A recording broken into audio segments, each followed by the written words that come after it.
Nshuti muvandimwe, ndagusuhuje kandi ndakwifuriza kugira amahoro n'imigisha bituruka ku Mwami Imana.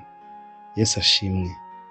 Muri uyu mwanya nyemerera tuganire ku magambo aturuka mu byanditswe byera, afite umutwe uvuga ngo gusenga kwabaye imfabusa. Kuki gusenga gushobora kuba imfabusa? Muri Bibiliya hari amagambo Yesu yigeze kuvuga wumva ateye ubwoba. Iyo dusomye muri Mariko igice cya 7 umurongo wa 7 n'uwa 8 haranditse ngo bansengera ubusa kuko inyigisho bigisha ari amategeko y'abantu. Itegeko ry'Imana murirekera gukomeza imigenzo y'abantu. Aya magambo igihe Yesu ayavuze ayabwira abantu bavuga yuko basenga, birumvikana ko harimo ikibazo gikomeye cyane. Iyo urebye ikiganiro Yesu yayavuzemo, usanga akwiye kwitabwaho cyane n'abariho muri iki gihe, kuko amakosa yariho icyo gihe n'uyu munsi abasha gukorwa n'abantu benshi bavuga yuko basenga.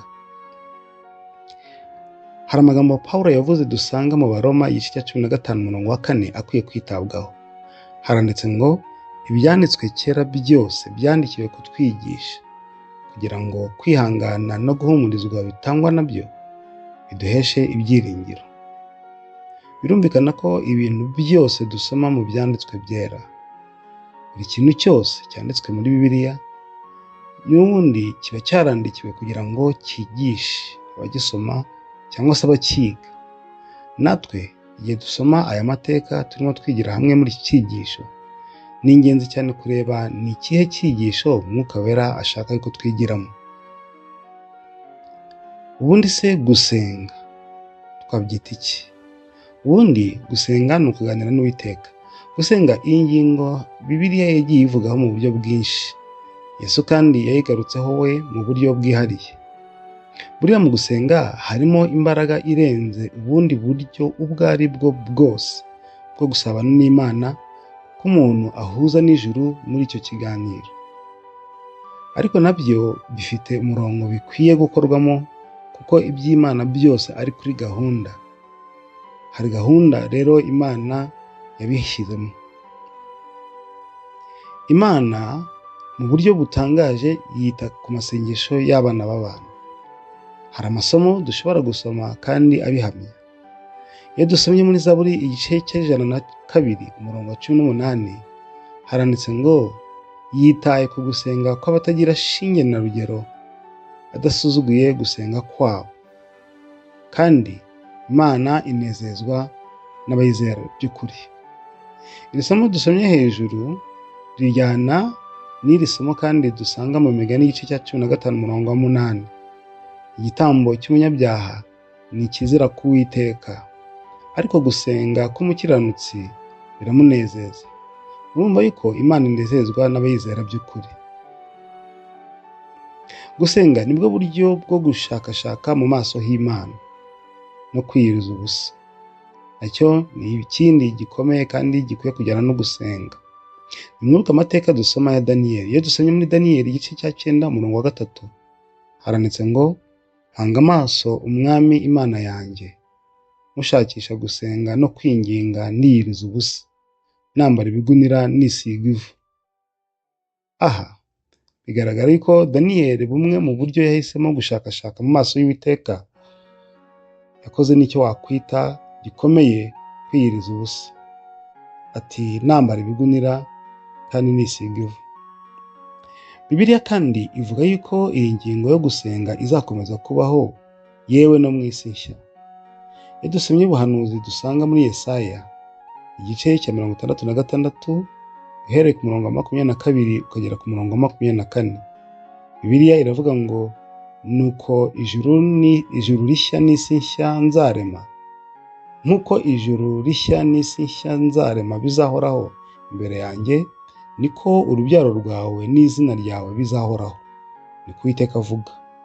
Igihe kizaza uhereye mu mboneko z'ukwezi ukageza mu mboneko z'ukundi, no guhera ku isabato ukageza ku yindi, abantu bose bazajya baza gusenga imbere yanjye, niko Uwiteka avuga. Murongo 24, nuko bazasohoka bajya kureba intumbi z'abacumuye, kuko inyo zabo zitazapfa kandi n'umuriro ntuzime, bazatera abantu bose gushishwa.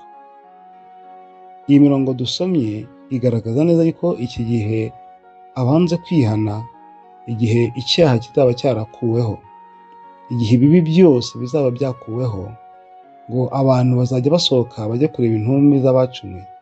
Ariko aba bantu bari kuvugwa bazaba bariho muri icyo gihe. Umurongo wa 23 uravuga ngo igihe kizahaza uhereye mu mboneko z'ukwezi ukageza mu mboneko z'ukundi, no guhera ku isabato ukageza ku yindi, abantu bose bazajya baza gusenga imbere yanjye. Aba bavugwa muri iri somo, ubuhanuzi buravuga ngo bazajya bajya gusenga. Ariko kandi Yesu yavuze ko hari abihisha nanone muri uyu mwambaro wo gusenga ariko babeshya. Reka tubisome. Muri Matayo igice cya 6 umurongo wa 5 kugeza kwa 8 hari amagambo atangaje. Haranditse ngo nimusenga ntimukamere nk'indyarya, kuko bakunda gusenga bahagaze mu masinagogi no mu nzira ngo abantu babarebe. Ndababwira ukuri yuko bamaze kugororerwa ingorano zabo. Wehoho nusenga ujye winjira mu nzu ubanze ukinga urugi, uhereko usenge so mwihereranye. Nuko so ureba ibyiherereye azakugororera. Namwe nimusenga ntimukavuga amagambo muyasubiramo hato na hato nk'uko abapagani bagira, bibwira ko kuvuga amagambo menshi ari byo bituma bumvirwa. Nuko ntimugase nabo, kuko so azi ibyo mukennye mutaramusaba. Amagambo dusomye dusoreje ku murongo wa 8 uvuga ngo nuko ntimugase nabo, kuko so azi ibyo mukennye mutaramusaba. Iri somo riratangaje, kandi hari ingingo zikomeye tubonyemo. Dutangiye dusoma ko hariho abantu bashobora gusenga rwose, ariko biswe indyarya muri iri somo. Hariho abantu bashobora gusenga ukagira ngo umuriro wamanutse, bafite ikibonezamvugo cyiza, bafite amarangamutima rwose meza, ariko ukaba wasanga ibyo basoma cyangwa se ibyo bavuga, ibyo bagenderaho muri iryo sengesho bidahuje n'umutima wabo rwose. Niyo mpamvu ari byiza kwitonda kuri iyi ngingo yo gusenga. Muri iri somo dusomye yuko hari abantu bashobora rwose gusenga kugira ngo abantu babarebe bibonekeza, cyangwa se kugira ngo abantu babumve bibonekeza. Ariko hagatangwa inama ngo wehoho nusenga ujye winjira mu nzu ubanze ukinga urugi, uhereko usenge so mwihereranye, nuko so ureba ibyiherereye azakugororera. Birumvikana ko gusenga si ingingo mbi rwose, ahubwo tubona ko Kristo atanga n'inama y'uburyo gusenga bikwiriye gukorwamo. Bityo tukavuga ko gusenga byo ni ingenzi rwose ku bana b'abantu. Iyo dusomye muri Yakobo igice cya 4 umurongo wa 3 haranditse ngo murasaba ntimuhabwe, kuko musaba nabi mushaka kubyayisha irari ryanyu ribi. Aha kandi tubonyemo ikindi kintu gikomeye muri kwa gusenga, kubera yuko hari igihe haba hakubiyemo n'ingingo ijyanye no gusaba. Yakobo yavuze ikintu gikomeye ati murasaba ntimuhabwe, kuko musaba nabi mushaka kubyayisha irari ryanyu ribi. Ubundi twebwe abantu ntituzi gusenga, ndetse n'iyo tubigerageje ku bwacu hari ubwo bihengamira ku byifuzo byacu bibi. Bisaba rero ko duca bugufi tukagambirira gusaba ibihuye no gushaka kw'Imana. Mu yandi magambo, ibyo dusaba ni ingenzi ko bibamo guhesha Imana icyubahiro, kuyubaha, kuyiramya ndetse no kuyisingiza. Icyo gihe Mwuka Wera atuyobora mu isengesho rikwiriye. Aha harimo kandi ibanga rikomeye. Mvuko Pawulo yabivuze iyo dusomye mu Baroma igice cya 8 umurongo wa 26 no 27 haranditse ngo uko niko n'umwuka dufasha mu ntege nke zacu, kuko tutazi uko dukwiriye gusenga, ariko umwuka ubwe niwe udusabira aniha iminiho itavugwa, kandi yirondora imitima izi ibyo umwuka atekereza, kuko umwuka asabira abera nk'uko Imana ishaka. Niba Mwuka Wera asabira abera nk'uko Imana ishaka, birakwiye ko igihe dusenga tuyoborwa n'uyu Mwuka Wera, kugira ngo amasengesho yacu, kugira ngo mu gusaba kwacu havemo amarangamutima, akenshi amarangamutima anahengamira ku bibi. kugira ngo mu ntekerezo zacu hazemo ibyifuzo byiza mu gusenga.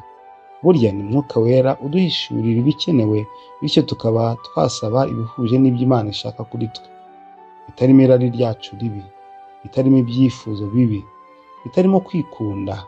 Icyo gihe gusenga kwacu kurasubizwa kandi bigahesha Imana icyubahiro. Hanyuma rero, abantu bariho kuko bashyiraho na gahunda zabafasha uburyo bwo kuramya no gusenga Imana. Birashoboka yuko hashobora kubaho icyo wakwita imihango n'imigenzo, kandi imihango n'imigenzo akenshi ku bantu bavuga yuko basenga, ibyo rimwe na rimwe bizana n'andi mategeko agamije kugira ngo ya mihango n'imigenzi birusheho kubahirizwa. Ubundi kugira ngo abantu babeho basenga, by'umwihariko iyo hajemo no guteranira hamwe, bisaba ko hari imihango imwe n'imwe ibaho kugira ngo uko guterana kugire umurongo. Ibyo ubwabyo kandi ntiwavuga ko ari bibi. Hariho kandi imihango ibaho ibiri rusange mu bihe by'amateraniro, ushobora gusanga bihurirwaho n'abantu benshi bivuga ko basenga mu buryo butandukanye, cyangwa se babarizwa no mu madini atandukanye. Uzasanga bafite kubatizwa, gushyingirwa, kwakiza abana se, ifunguro ryera cyangwa se igaburo ryera, n'ibindi n'ibindi. Imihango itandukanye ituma hari byinshi bibasha gusobanurwa mu bijyanye n'uru rugendo rw'agakiza, kandi bikajyana no gufata ibyemezo kubo imihango ibikorerwaho cyangwa se ireba. Ubundi kandi twavuga ko kuva kera gusenga kw'abantu hari imihango byajyanaga, ndetse by'umwihariko mu Bisiraheli bo bari bafite indi mihango bakoraga ijyanye n'ibitambo ndetse n'ubuturo bwera, mu rwego rwo guteguriza isi Yesu Kristo wagombaga kuzapfira abanyabyaha ku musaraba i Golgota. Yesu ataravukira mu isi, hariho imihango n'amategeko byari bijyanye no guteguriza Yesu wagombaga kuzavukira mu isi, agapfira ku musaraba amaze kubambwa.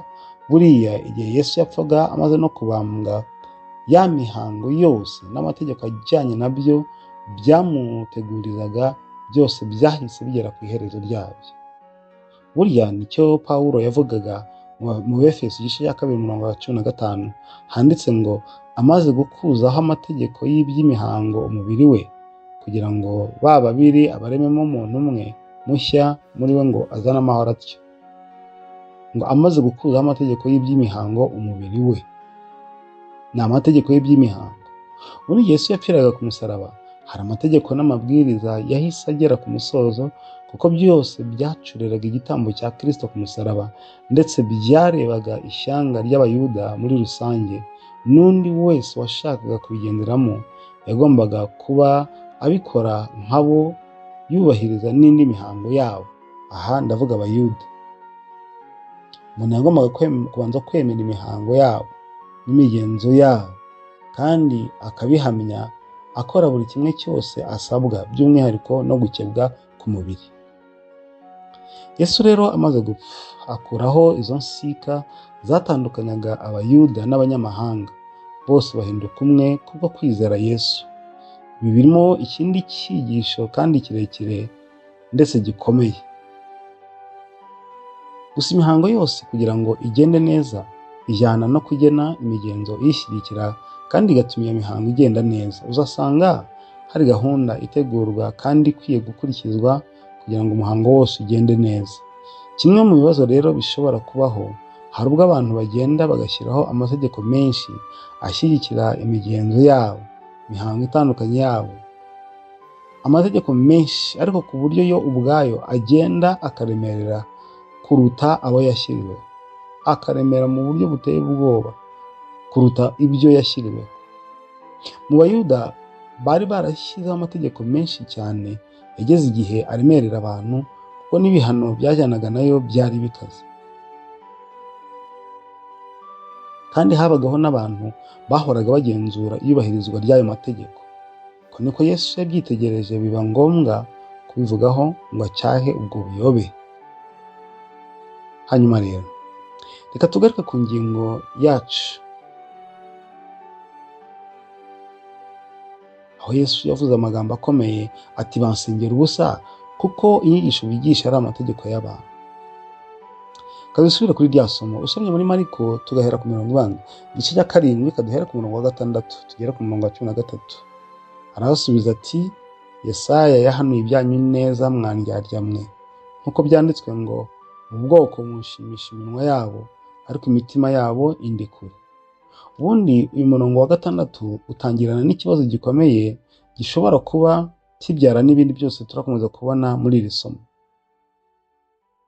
Ubwoko mushimisha iminwa, iyo urebye ibyo bavuga, iyo urebye uko basenga, wavuga yuko aba bantu rwose ari abantu b'Imana baramya kandi bagashima Imana yo mu ijuru. Ariko Imana ireba hirengeye ivuga yuko imitima yabo iri kure y'Uwiteka. Umurongo wa 7 ariho twatangiye dusoma, Yesu akomeza avuga ati bansengera ubusa kuko inyigisho bigisha n'amategeko y'abantu. Itegeko ry'Imana murerekera gukomeza imigenzo y'abantu, kandi ati musuzugura neza itegeko ry'Imana ngo muziririze imigenzo yanyu. Kuko Mose yavuze ati wubahe so na nyoko, kandi ati uzatuka se cyangwa nyina bamwice. Amara mwebweho muravuga muti umuntu nabwira se cyangwa nyina ati icyo najyaga kugufashisha ni korubani, risobanurwa ngo ituro ry'Imana. Muba mutakimukundiye kugifashisha se cyangwa nyina, nuko ijambo ry'Imana mukarihindura ubusa kugira ngo mukomeze imigenzo yanyu yababayemo akarande. Kandi hariho n'ibindi byinshi mukora nk'ibyo. Iri somo ririmo gucyaha gukomeye cyane. Anatubwimo indi ngingo ikomeye cyane kandi, korubani. Korubani ni urugero Yesu yatanze rw'ibyo abayuda bakoraga babishyizemo imbaraga bakabirutisha amategeko y'Imana, ariko wagenzura ugasanga hari inyungu zihariye bakuragamo zatumaga ari byo bahaye agaciro cyane. Babikoraga bitwaje ko ari umurimo w'Imana, nyamara ari irari ryabo ribi ribibahatira. Uyu munsi kandi hari byinshi bisa nabyo rwose. Ubundi se korubani ni iki? Korubani nk'uko byasobanuwe ni ituro ry'Imana. Gusa ibyo abayuda bakoraga mu gihe cya Yesu, ibyo abayuda bakoze Yesu akabigaya, nuko bajyaga bafata abantu mu migenzo bihimbiye cyangwa se ibintu byabo bakabihindura korubani.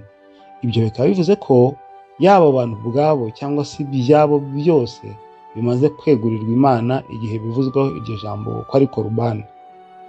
Ariko kandi kuvuga ko byeguriwe Imana mu buryo bw'ibigaragara n'ubundi byabaga byeguriwe idini yabo. Iyo rero umuntu yabaga yeguriwe Imana, cyangwa se tukavuga ngo iyo ibintu byabaga byeguriwe Imana byiswe korubani, ibyo bintu byose nta wundi muntu wagombaga kubigiraho uburenganzira. Ntabwo byari byemewe ko byakoreshwa mu bundi buryo ubwo ari bwo bwose. Byagombaga gukoreshwa mu nyungu y'idini cyangwa se wavuga ngo y'itorero ryabo gusa. Birumvikana ko no mu gihe yabaga atakiriho, wa muntu ibyo byiswe korubani cyangwa se wa muntu ubwo yiswe korubani, bya bintu byagombaga guhinduka umurage w'idini yabo. Ntawo mu muryango wagombaga kuzabikoraho, ndetse ushishoje neza wasanga cyari kiri mu byabaga bigambiriwe iyo abayobozi bahatiraga abantu yuko ibintu byabo byitwa korubani nabo ubwabo, kwabaga ari ukugira ngo by'umwihariko igihe bazaba batakiriho babe basigarana iyo mitungo itagira akagero. Nko kuvuga ngo nimba ntakiriho, mu yandi magambo, nkaba nari mfite inzu, isambu, imodoka n'ibindi byose byagombaga guhita byegurirwa itorero. Iyo umubyeyi rero yagiraga icyo akenera ku mwana we wagizwe korubani cyangwa se imitungo ye yaragizwe korubani, kumusubiza uwo mubyeyi ko bidashoboka, mu magambo ku bayuda bavugaga ko ibyo rwose nta kibazo. Nubwo umwana yasubiza umubyeyi ati kugufasha ntabyo nshoboye, kugufasha ntabwo nabishobora nonaha, kuko icyo najyaga kugufashisha cyose ari korubani.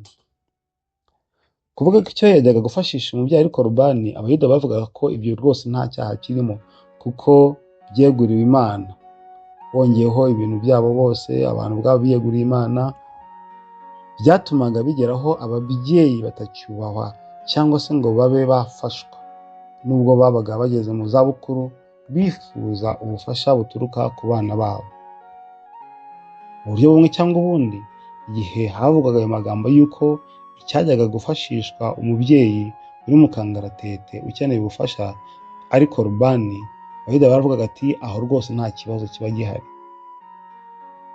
Twavuga ko rero byaje kurangira wavuga ko korubani ariyo noneho ibaye ikibazo. Nyamara kandi korubani nk'uko twabisobanuye, ituro ry'Imana, ntabwo gutura Imana ari bibi rwose, ntabwo aricyo kibazo. Reka natwe dutekereze. Ubundi se uramutse ufite umwana, hanyuma wamutuma igihe cyose akakubwira ati sinjyayo kuko ndahuze cyane, hari utuntu ndi gukora two mu murimo w'Imana. Wabwira umwana wawe uti ndagushaka, umwana ati ndi kwihuta ngiye wenda muri korari, muri repetition. Wamutumaho uti banguka turagukeneye mu rugo, hari ikibazo runaka, ati hari umukristo nateganyije kujya gusura. Wamusaba kudufaranga two gukemura akabazo kihutirwa mu rugo nk'umubyeyi, kandi wenda nakiba iwawe, ati amafaranga arahari ariko nayateganyirije izindi gahunda mu rusengero. Mbese ni ingero ndi gutanga, ukaba wasanga igihe cyose ntushobora kumubona kubera impamvu imwe yuko hari ibyo arimo we yita ko ari umurimo w'Imana. Ibi kandi usibye kuba byabaho hagati y'abana n'ababyeyi, bishobora burya no kubaho hagati y'abantu basanzwe n'inshuti cyangwa se abashakanye, gutyo gutyo. Urugero, ibaze niba hari umuntu utabona uwo bashakanye mu gihe hari nk'ubutabazi cyangwa se hari ikibazo runaka mukeneyeho gukemura,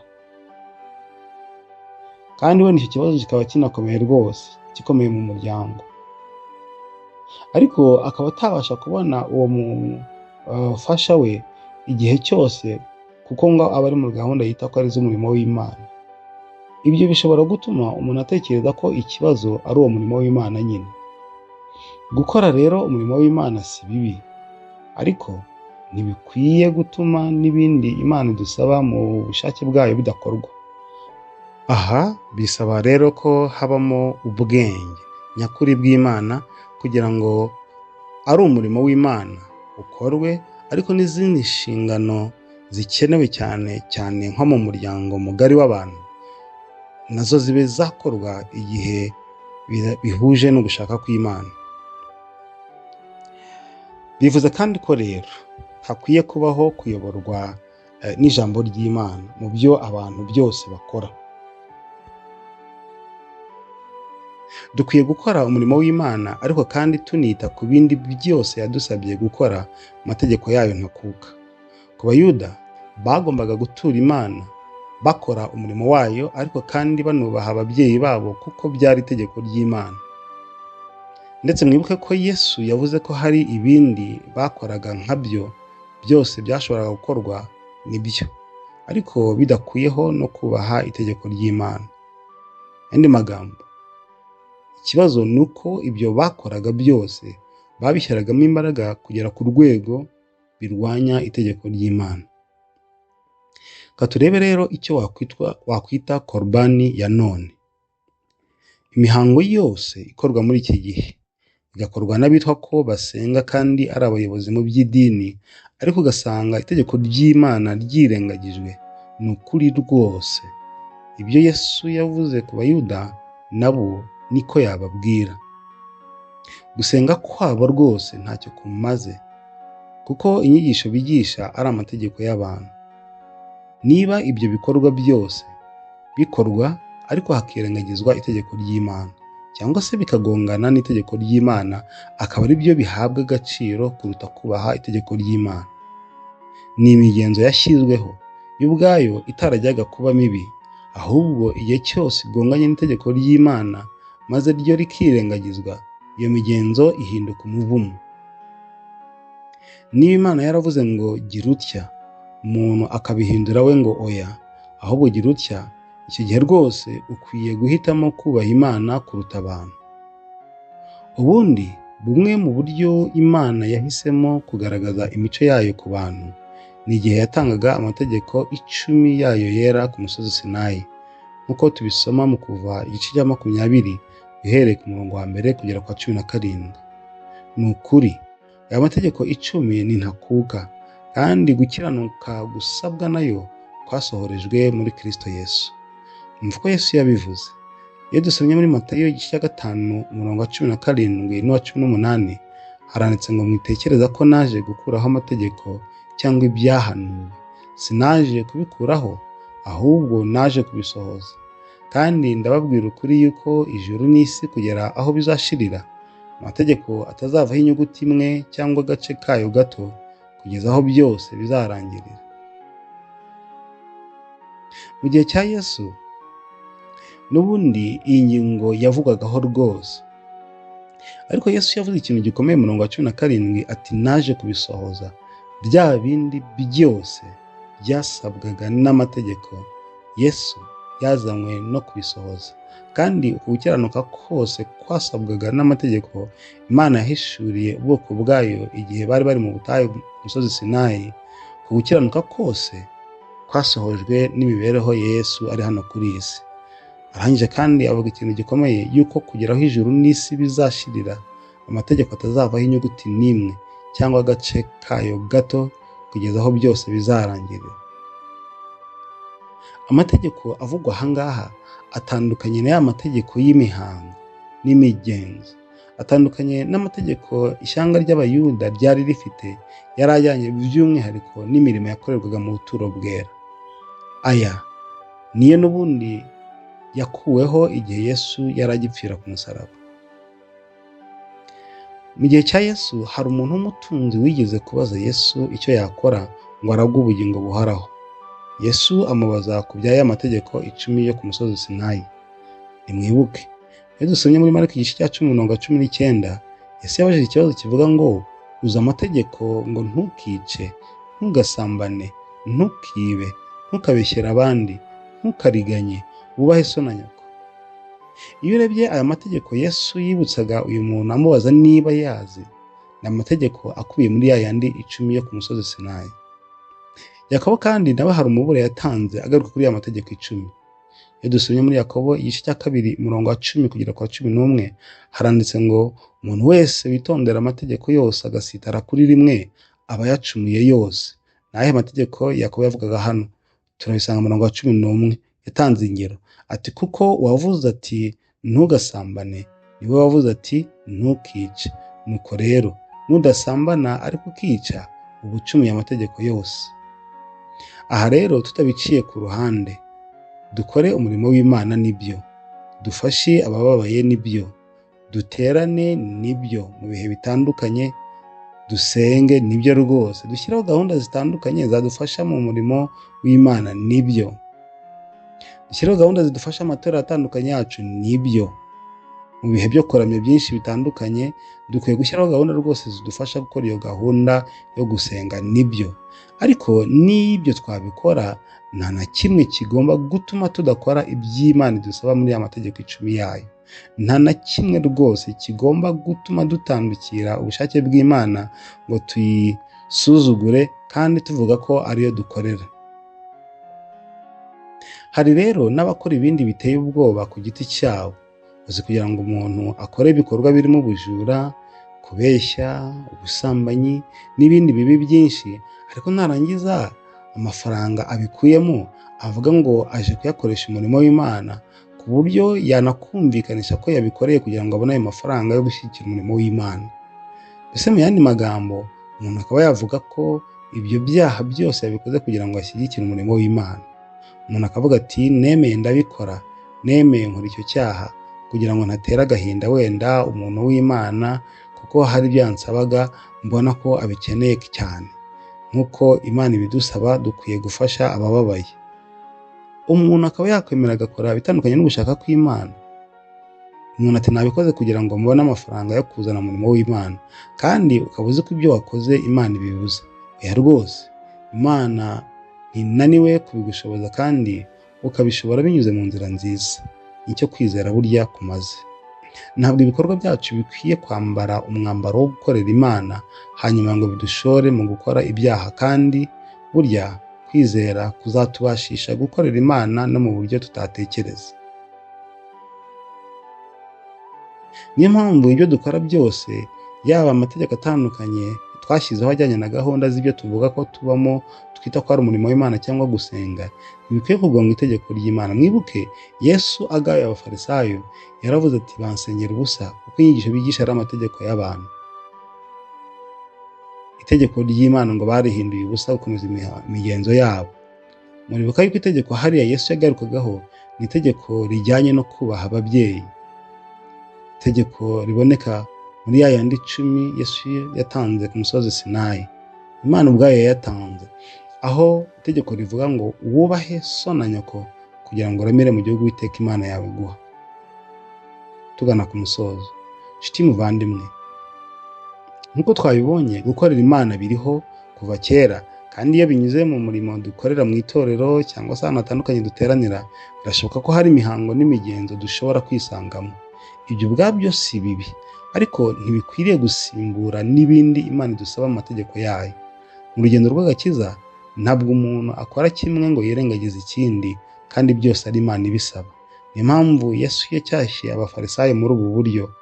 Iyo dusomye muri Luka 11:42 haranditse ngo, ariko muzabona ishyano abafarisayo, kuko mutanga kimwe mu 10 cy'isogi na nyiragasogereza n'imboga zose, mukirengagiza gukiranuka no gukunda Imana. Ibyo mwari mukwiye kubikora nabyo, na bya bindi ntimubireke. Birasaba ko muri byose twubaha Imana, tukayoborwa na Mwuka Wera wayo, kugira ngo gusenga kwacu kube kwemewe n'ijuru. Ku bintu tutazi, ku byo tutarahishurirwa mu ijambo ry'Imana, ntituzabibazwa rwose, ariko ibyo tuzi byose, iby'Imana yaduhishuriye, ibyo tuzi neza ko byahishuwe muri Bibiliya, dukwiye kugambira kubikora byose ntacyo dusize inyuma ngo bitume twica amategeko y'Imana nkana. Ibyo nitubigambirira bizaduhesha umugisha wo gusenga nk'uko ijuru ribishaka, kuko tuzaba tuyobowe na Mwuka Wera. Bityo rero nshuti bavandimwe, imihango, imigenzo dukora, amategeko atandukanye abantu bagiye bishyiriraho mu matorero n'amadini yabo atandukanye, tukabikora tuvuga ko dukora umurimo w'Imana, ntibikwiye gukorwa ngo bibangamire ubushake bw'Imana muri twebwe. Bikwiye gukorwa nibyo, ariko bigakorwa hanubahirizwa amategeko y'Imana, ndetse ntibikwiye kugongana. Imana ikwiye gushyirwa hejuru muri iyo mihango n'imigenzo biba bigenderewe, ubushake bwayo bukubahirizwa. Kandi ibyo kubera ko tutabyibashisha, tutabyishoboza, dukwiye gusaba Mwuka Wera Kristo yasezeranye. Yavuze yuko nitumusaba tuzamuhabwa. Ni ingenzi rero yuko tubisaba ngo Imana ibitubashishe, kugira ngo tubashe kugendera mu bushake bwayo. Niba ari byo wifuza, niba uhishuriye neza yuko hari ibyo nawe wagiye wirengagiza, ukaba wifuza cyane yuko Imana ikuyobora, yuko Imana iguha imbaraga, yuko Mwuka Wera kuyobora, yuko Mwuka Wera gushoboza, ndagusabira ngo Imana ibigushoboze, ibigukorere mu izina rya Yesu. Amen.